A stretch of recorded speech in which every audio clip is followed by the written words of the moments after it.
Assalamualaikum warahmatullahi wabarakatuh.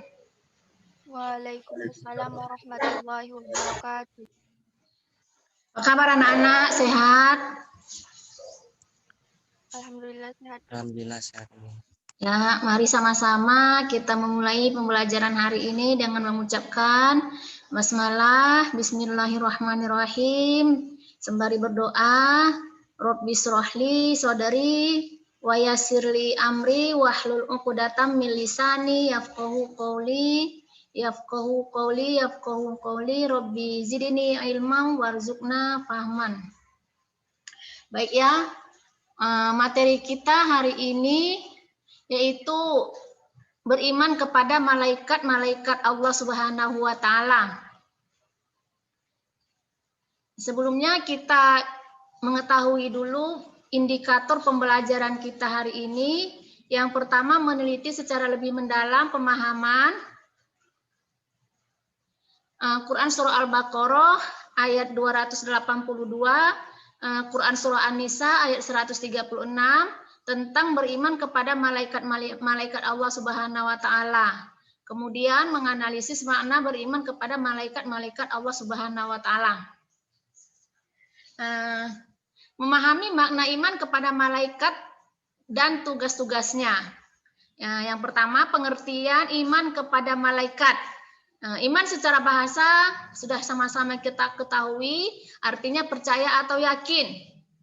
Iman dari segi istilah artinya meyakini setulus hati yang mengakar kuat, mengucapkan dengan lisan dan mengamalkan dengan seluruh anggota badan. Kemudian menurut Muhammad Qori Shihab, kata malaikat berasal dari bahasa Arab yaitu malaikah, yang merupakan bentuk jamak dari malaka, yang terambil dari kata la'aka yang berarti menyampaikan sesuatu. Jadi malak atau malaikat adalah makhluk yang menyampaikan sesuatu dari Allah Subhanahu wa Ta'ala. Nah, menurut istilah, malaikat adalah makhluk gaib yang diciptakan oleh Allah Subhanahu wa Ta'ala dari cahaya sebagai utusan Allah Subhanahu wa Ta'ala yang taat, patuh, serta tidak pernah membangkang terhadap perintah-perintahnya. Nah, malaikat ini memang sudah bahasanya sudah dipatenkan ya, sudah dilegitimasi ya namanya, bahwa mereka itu sudah ditentukan untuk patuh ya, sudah ditakdirkan Allah untuk patuh serta tidak pernah membangkang terhadap perintah-perintah Allah Subhanahu wa Ta'ala. Nah, kemudian hukum beriman kepada malaikat Allah Subhanahu wa Ta'ala itu, beriman kepada malaikat hukumnya adalah fardu ain, karena beriman kepada malaikat ini adalah merupakan salah satu rukun iman ya, salah satu rukun iman, yang mana rukun iman itu ada 6. Rukun iman yang kedua itu adalah beriman kepada malaikat. Nah, jadi tanpa beriman kepada malaikat maka tidak sempurnalah keimanan seseorang. Maka fardu ain ya, beriman kepada malaikat merupakan rukun iman. Nah, dari berdasarkan dari Al-Qur'an yang hendak kita bahas itu adalah Quran surah Al-Baqarah ayat 285 yang berbunyi amanar rasulu bima unzila ilaihi mir rabbihi wal mu'minuna kullun amanna billahi wa malaikatihi wa kutubihi wa rusulihi la nufarriqu baina ahadim mir rusulihi wa qalu sami'na wa ata'na ghufranaka rabbana wa ilaikal masir. Yang artinya Rasul itu Muhammad beriman kepada apa yang diturunkan kepadanya yaitu Al-Qur'an dari Tuhannya. Demikian pula orang-orang yang beriman, semua beriman kepada Allah, malaikat-malaikatnya, kitab-kitabnya dan rasul-rasulnya. Mereka berkata, kami tidak membeda-bedakan seorang pun dari rasul-rasulnya. Dan mereka berkata, kami dengar dan kami taat, ampunilah kami, ya Tuhan kami, dan kepadamu tempat kami kembali. Nah, inilah dalil wajibnya beriman kepada malaikat-malaikat Allah ya.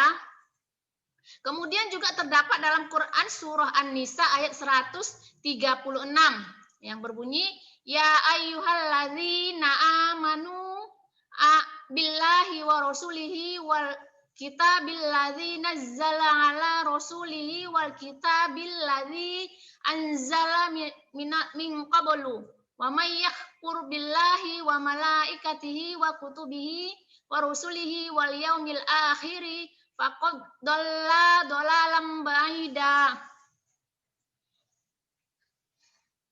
Yang artinya, wahai orang-orang yang beriman, tetaplah beriman kepada Allah Subhanahu wa taala dan Rasulnya Muhammad sallallahu alaihi wasallam dan kepada kitab Al-Qur'an yang diturunkan Allah dan Rasul kepada Rasulnya.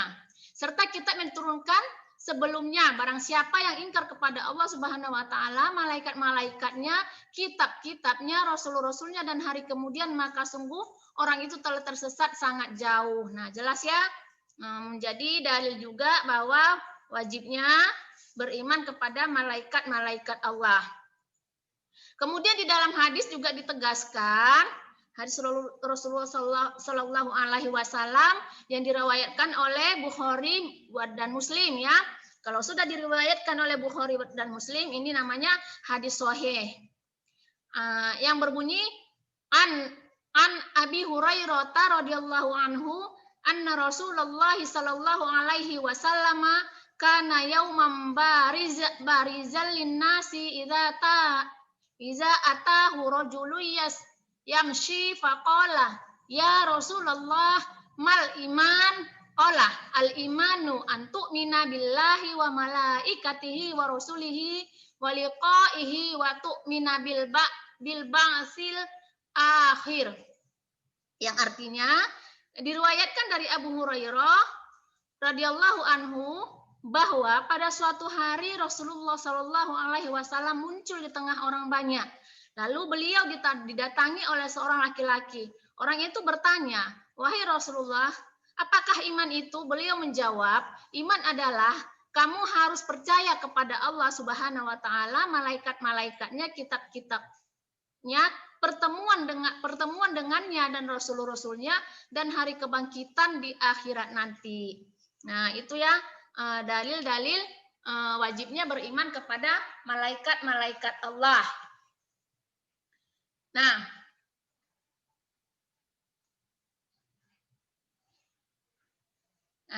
penciptaan malaikat-malaikat Allah, sebagaimana kita ketahui bahwa manusia diciptakan dari tanah, kemudian iblis diciptakan dari api, sedangkan malaikat itu diciptakan dari cahaya. Nah, jadi di sini juga dalil bahwa malaikat itu diciptakan dari cahaya itu terdapat dalam sebuah hadis Rasulullah Sallallahu Alaihi Wasallam, riwayat Muslim yang berbunyi an Aisyah Qala Rasulullah Sallallahu Alaihi Wasallam khuliqatil malaikatu min nuri wa khuliqal jannu mimma rijim min nari wa khuliqa adamu mimma wasifalakum, yang artinya dari Aisyah berkata Rasulullah Sallallahu Alaihi Wasallam bersabda, malaikat diciptakan dari cahaya, jin diciptakan dari api yang menyala-nyala, dan Adam diciptakan dari sesuatu yang telah disebutkan ciri-cirinya untuk kalian. Nah, jadi jelas ya, malaikat diciptakan dari cahaya, sedangkan jin itu diciptakan dari api, sama dengan iblis ya.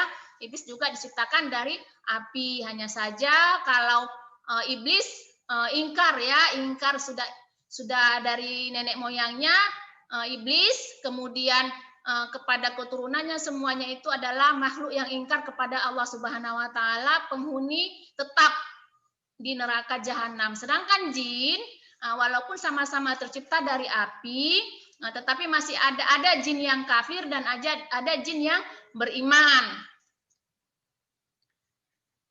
Nah, ada perbedaan antara malaikat, manusia, dan jin. Ketiga-tiga ini adalah makhluk Allah ya, makhluk Allah. malaikat, jin dan manusia. Yang pertama itu malaikat. Malaikat itu gaib ya, sedangkan manusia itu nyata. Jin juga gaib ya. Jadi malaikat dengan jin sama-sama gaib. Kemudian malaikat tidak memiliki nafsu. Jadi malaikat diciptakan tanpa nafsu sehingga mereka tidak punya keinginan untuk ingkar kepada Allah Subhanahu wa taala, tidak ada keinginan untuk makan. Jadi tidak mempunyai nafsu ya. Sedangkan manusia memiliki nafsu dan jin memiliki nafsu. Kemudian perbedaan yang ketiga itu selalu taat kepada Allah Subhanahu wa taala, itu malaikat ya. Selalu taat apapun yang diperintahkan Allah, tidak ada satupun yang tidak dilaksanakan oleh malaikat. Contohnya ya, contohnya malaikat Mikail tidak selalu setia ya, menurunkan hujan, kemudian membagikan rezeki sesuai yang diperintahkan oleh Subhanahu wa taala, tidak ada satupun kesalahan. Begitu juga dengan malaikat Israel ya, tidak pernah melakukan kesalahan, salah cabut nyawa manusia ya. Tidak juga sangat disiplin ya, tidak ada yang bisa dipercepat dan tidak pernah diperlambat, pas jamnya, tanggalnya, bahkan detiknya. Dan sebanyak manapun manusia yang ingin dicabut nyawanya, malaikat Israel itu mampu mencabutnya, bahkan sampai ribuan, seperti terjadinya tsunami ya kan, sekaligus banyak itu manusia yang mati. Malaikat mampu melaksanakan tugasnya dengan sebaik-baiknya, tidak ada satupun yang tidak dilaksanakan oleh malaikat Israel. Kemudian juga malaikat apalagi, malaikat Israfil ya. Malaikat Israfil itu meniup sangkakala tepat pada waktu yang sudah ditetapkan Allah Subhanahu wa taala nanti ketika hendak kiamat ya, ketika hendak kiamat, dan juga ketika bangkit dari ketika hari kebangkitan nanti. Makanya yang pertama kali nanti dihidupkan setelah mati semuanya, yang pertama kali dihidupkan Allah itu adalah malaikat Israfil, karena dia akan melaksanakan tugasnya yaitu meniup sangkakala. Nah, malaikat Israel juga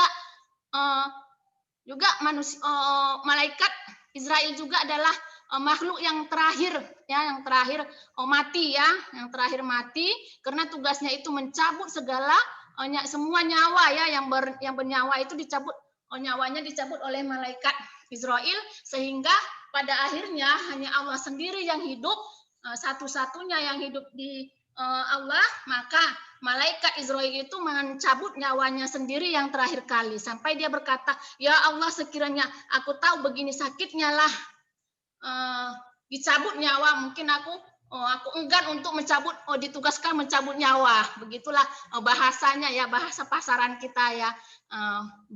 Saking sakitnya ketika nyawa itu berpisah dengan raga kita ya. Nah, jadi sakit, kematian itu sakit. Bahkan sudah pasti ya, malaikat Israel itu mencabut nyawanya sendiri itu sudah pasti pelan-pelan. Itu pun dia pasti masih merasakan sakit.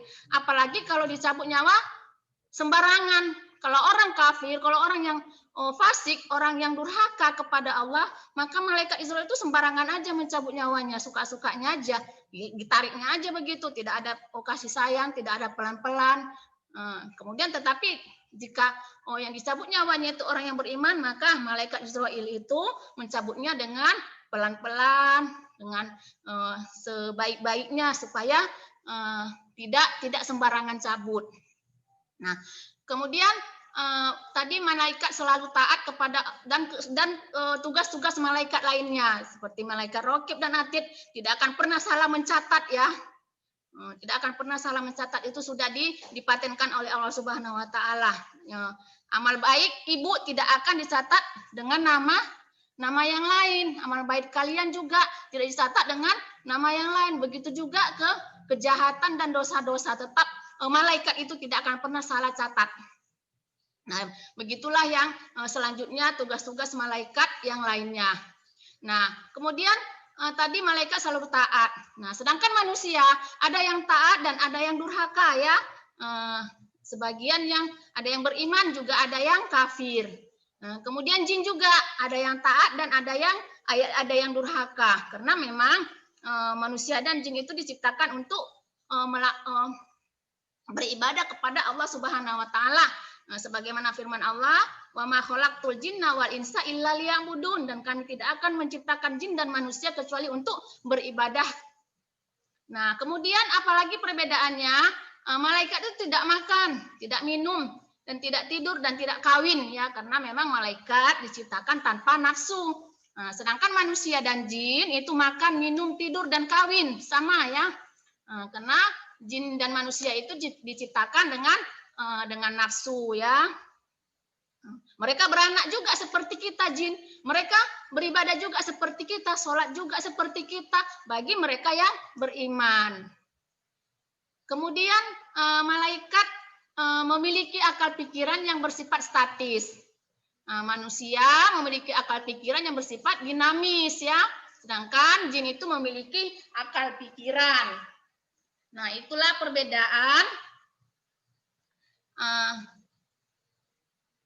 perbedaan jin, manusia dan malaikat. Sampai di sini ada yang ingin bertanya sebelum kita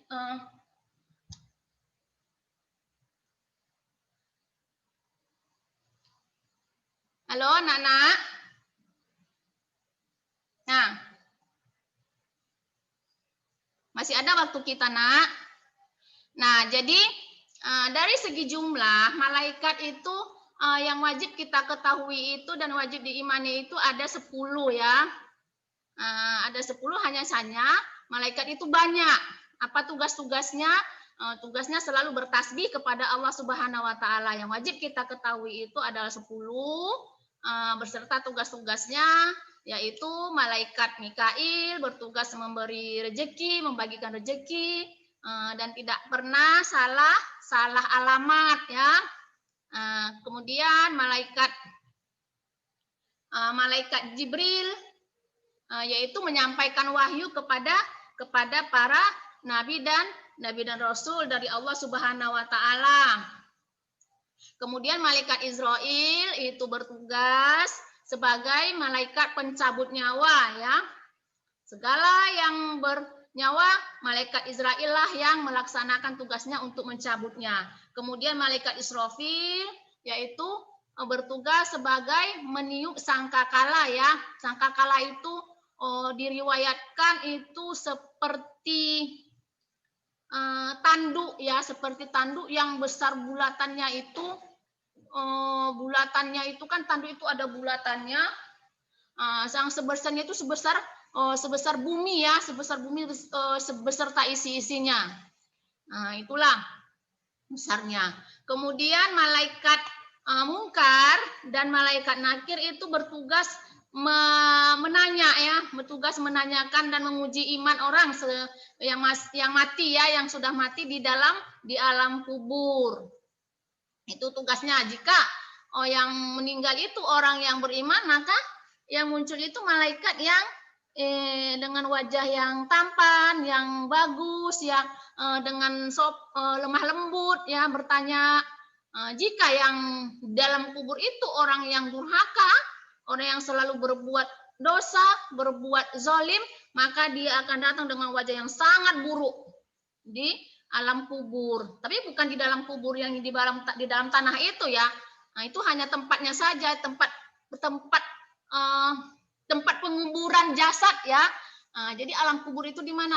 Alam kubur itu adalah gaib, bukan di kuburan. Mentang-mentang misalnya di perkuburan tanah wakaf, di situ malaikat Mungkar Nakir menanyanya, bukan ya. Bagaimana pula orang yang mati dibakar?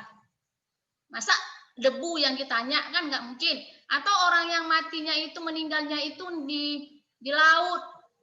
Jadi atau yang meninggalnya itu di mana yang tidak nampak ya, terbakar atau hangus. Jadi bukan di alam kubur itu. Kita jangan membayangkan itu di dalam tanah itu. Alam kubur itu di tempat yang gaib, juga kita juga tidak tahu di mana letaknya. Hanya saja perkuburan itu adalah tempat menanam ya, seperti kejadian Qabil dan Habil ya, yang mana si Qabil membunuh saudaranya sendiri. Dia bingung setelah dibunuhnya mau kemana, dibawa lari sana sini, lari sana sini. Akhirnya dia melihat bahwa ada burung ya, dua ekor burung yang yang berantem, salah satunya mati, maka burung itu menanam burung yang satu tadi. Itu dia mengambil pelajaran dari situ. Oh, dikubur supaya aman, supaya tidak tercium oleh manusia bangkainya, baunya, ya kan. Kalau membusuk, sempat kalau tidak dikubur gimana? Pasti kita akan mencium bau busuk ya. Nah, itulah makanya dikubur di dalam tanah, dimasukkan di dalam tanah supaya juga tidak dimakan binatang. Nah, itu ya, makanya dimasukkan ke dalam tanah. Baik ya, malaikat Munkar dan Nakir. Kemudian malaikat Rokib dan Atid.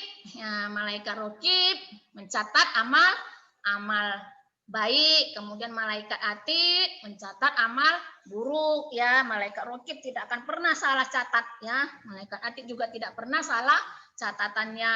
Selalu tepat waktu dan pas orangnya. Kita punya catatan masing-masing.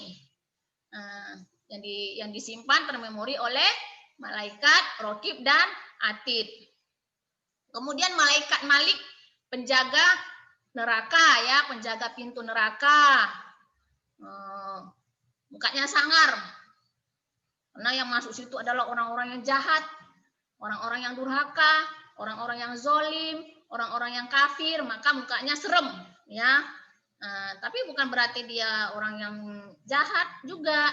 Tapi karena dia menunjukkan kebencian dia, ketidaksukaan dia kepada orang-orang yang masuk ke dalam neraka tersebut.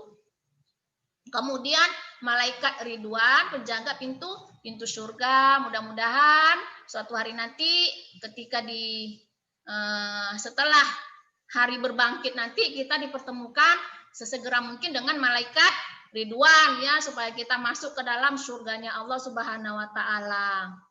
Baik ya nak, kita lanjut lagi pertemuannya minggu depan.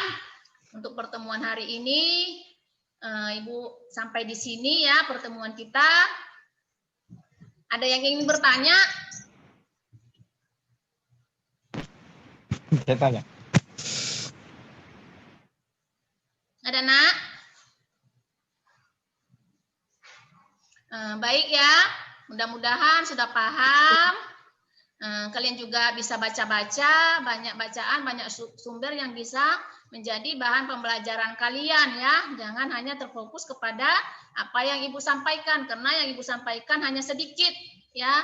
Ilmu yang sedikit yang Ibu sampaikan hanya penghantar, masih banyak yang harus kalian baca. Sampai di sini pertemuan kita. Wabillahi taufik wal hidayah. Sama-sama kita mengucapkan lafaz hamdalah. Alhamdulillahirabbil alamin.